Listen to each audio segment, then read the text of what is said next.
Évangile de Luc, chapitre 5. C'est le moment où Jésus appelle ses premiers disciples. Il est au bord du lac, à Génézareth, et une foule nombreuse écoute ce qu'il dit sur Dieu. Au bord du lac, il y a deux barques. Jésus monte dans une de ces barques et se met à enseigner sur la parole de Dieu. Quand il a fini de parler, il dit à Simon, « Avance là-bas où l'eau est profonde, et jetez vos filets pour attraper du poisson. » Ils ont pêché toute la nuit sans rien prendre.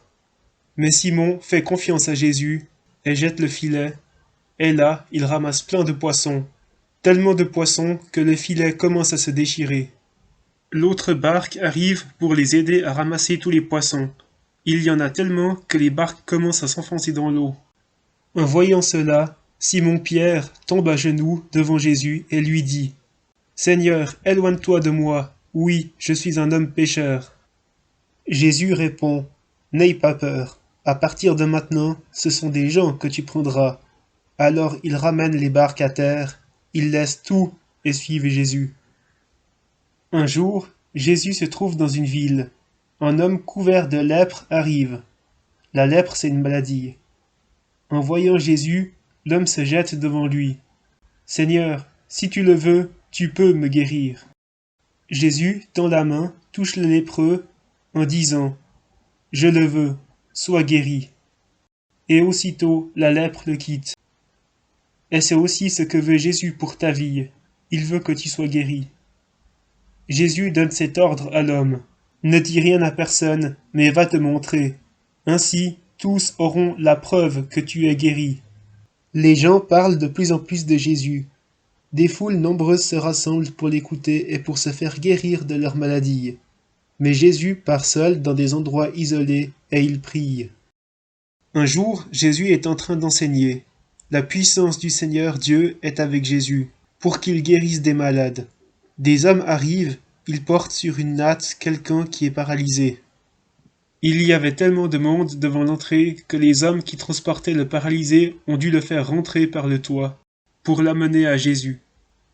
Quand Jésus voit leur foi, il dit aux malades, « Tes péchés te sont pardonnés. » Les maîtres de la loi et les pharisiens ne comprennent pas pourquoi on devrait pardonner aussi facilement. Mais Jésus connaît leurs pensées, et il leur demande, « Qu'est-ce qui est plus facile, dire « Tes péchés te sont pardonnés » ou dire « Lève-toi et marche ?» Eh bien, vous devez savoir ceci. Le Fils de Dieu a le pouvoir de pardonner les péchés sur la terre. Alors Jésus dit au paralysé, « Lève-toi, prends ta natte et rentre chez toi. » Aussitôt, l'homme se lève devant tout le monde. Il prend la natte sur laquelle il était couché et il rentre chez lui en disant « Gloire à Dieu !» Tous les gens sont très étonnés et ils ont peur. Ils disent aussi « Gloire à Dieu ! Aujourd'hui, nous avons vu des choses extraordinaires. » Après ça, Jésus sort et voit Lévi, un collecteur d'impôts, à son bureau. Jésus lui dit « Suis-moi. » L'homme se lève, il laisse tout et suit Jésus. Ensuite, Lévi invite Jésus à manger chez lui un grand repas dans sa maison. Il y a beaucoup de gens avec eux. Les pharisiens et les maîtres de la loi critiquent cela. Ils disent aux disciples de Jésus, « Vous mangez et buvez avec les employés des impôts et avec les pécheurs. Pourquoi donc ?» Jésus leur répond, « Les gens en bonne santé n'ont pas besoin de médecins. Ce sont les malades qui en ont besoin. Je ne suis pas venu appeler ceux qui se croient justes. Je suis venu appeler ceux qui se reconnaissent pécheurs, pour qu'ils changent leur vie. » Les pharisiens disent à Jésus, « Les disciples de Jean-Baptiste jeûnent souvent et font des prières. Nos disciples font la même chose, mais tes disciples à toi mangent et boivent. » Jésus leur répond, « Le jour du mariage, est-ce que vous pouvez obliger les invités à jeûner quand le marié est avec eux? Mais le moment va venir où on leur enlèvera le marié. Alors, ces jours-là, ils jeûneront. » Jésus utilise pour eux cette comparaison. Personne n'arrache un morceau à un vêtement neuf pour le coudre sur un vieux vêtement.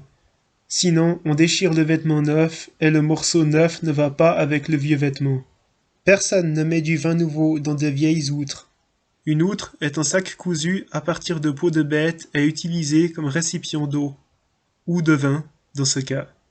Donc je disais, personne ne met du vin nouveau dans de vieilles outres, sinon le vin nouveau fait éclater les outres, il coule par terre et les outres sont abîmées. Mais il faut mettre le vin nouveau dans des outres neuves. Personne ne veut boire du vin nouveau quand il a bu du vin vieux. En effet, on dit, le vieux est meilleur.